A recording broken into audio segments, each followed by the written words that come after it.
আমন্ত্রণ জানাচ্ছি বাংলা কারেন্ট নিউজে।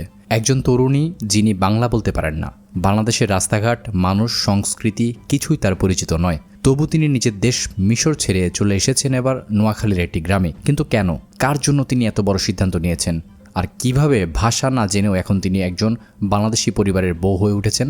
এটি কোনো সিনেমার গল্প নয়, মিশর থেকে নোয়াখালীতে আসা ডালিয়া ও সারোয়ারের বাস্তব রহস্যময় এক ভালোবাসার গল্প। এই ভিডিওটিতে জানতে পারবো দুই দেশ, দুই ভাষা আর দুই সংস্কৃতির সীমা পেরিয়ে তৈরি হওয়া এক ব্যতিক্রমী সম্পর্কের কথা। গল্পের শুরুটা নোয়াখালীর সেনবাগ উপজেলার গোলাম সারোয়ার বাবুকে নিয়ে। জীবিকার সন্ধানে 2012 সালে তিনি পাড়ি জমিয়েছিলেন মিশরে। সেখানে একটি গার্মেন্টস কোম্পানিতে কাজ শুরু করেন তিনি।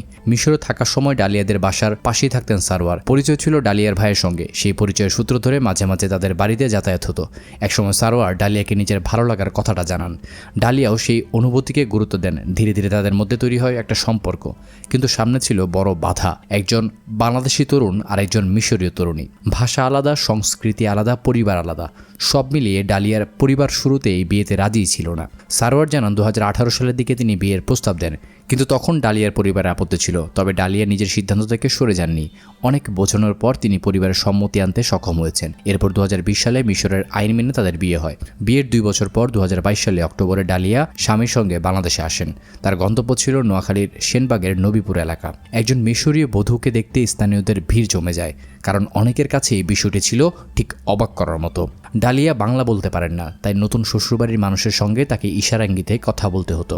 কিন্তু ভাষা আলাদা হলেও পরিবারের ভালোবাসা তিনি অনুভব করতে পারছিলেন। স্বামীর সহায়তায় ডালিয়া জানান বাংলাদেশে এসে দেশের পরিবেশ এবং খাবার তার ভালোই লেগেছে। আর মজার বিষয় হলো, মাংসের চেয়ে আলু নাকি তার বেশি পছন্দ। সারোয়ারের বাবা বলেন, বাংলা ভাষা না জানলেও ডালিয়া ইশারা ইঙ্গিতে পরিবারের সঙ্গে কথা বলার চেষ্টা করছে, আর তাকে পেয়ে পরিবারের সবাই এখন খুশি। অবশ্য ডালিয়া তখন জানিয়েছিলেন তিনি শ্বশুরবাড়িতে 2 মাস যাবত আছেন। 2 মাস পর তিনি আবারও মিশরে ফিরে যেতে চান। এই গল্প আমাদের একটা কথাই মনে করিয়ে দেয়, ভালোবাসার ভাষা সবসময় শব্দে হয় না, কখনো তা বোঝা যায় 1000 মাইল দূরত্ব পেরিয়ে একজন মানুষের অন্য দেশে চলে আসার সিদ্ধান্তে। ডালিয়া ও সারোয়ারের এই গল্প শুধু একটি বিয়ের গল্প নয়, এটি 2 দেশের, 2 সংস্কৃতির এবং 2 মানুষের বিশ্বাসের গল্প।